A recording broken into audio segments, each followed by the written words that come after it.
Hello everyone, I just want to share this scripture.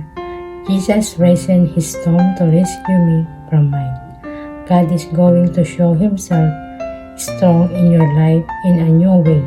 A wise man will listen and increase his learning, and a man of understanding will seek wise counsel. Proverbs 1 verse 5. This verse encourages us to always be open to learning and seeking wisdom, no matter where we are in life. There's always more to discover and grow in, especially when we seek guidance from God. For all have sinned and come short of the glory of God. This scripture implies that whatever we allow to enter our heart, if not examined and evaluate properly, will undoubtedly be expressed in our lives and our actions in positive or negative ways. So whatever you allow enter to your heart is what's going to end up allowing you to act upon it. So the scripture is teaching us to guard our heart with diligence, because what we allow in our heart is our responsibility. You didn't choose God, but He chose us. For those genuine people who fight for us in prayers, who love us unconditionally, who cry with us when we're going through times. Just so thankful our silent prayers uttered on tears, then pillows were heard before they were said. A joyful heart is good medicine. Guard the affections of your heart, for they affect all that you are. God said, "Go into the world and proclaim the gospel to every creative.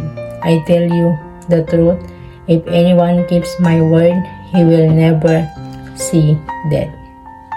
And whoever was not found written in the book of life was cast into the lake of fire. Success is when Jesus Christ writes your name in His book of life. Jesus is coming back soon. Put God first. My flesh and my heart may fail, but God is the strength of my heart and my portion forever.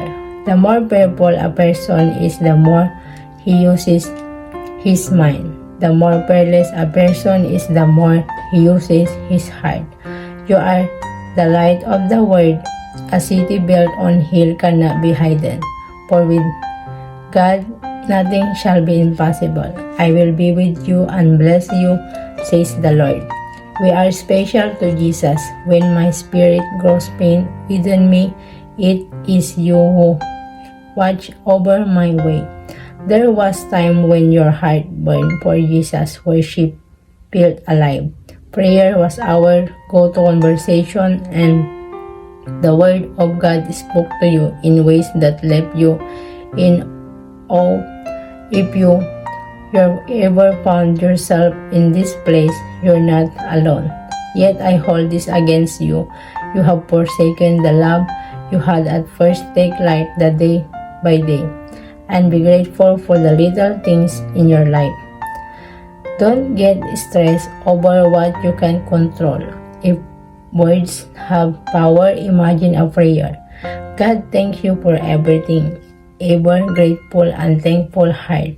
How beautiful it is when a heart chooses to be thankful to the Lord, regardless of any circumstances. People may be right in their own eyes, but the Lord examines their heart. Arise, shine, for your light has come. A woman who walks with God will always reach her destination. You are not walking alone. God is with you every step of the way, even when you cannot see Him. His hand is holding you up, and He will never leave you.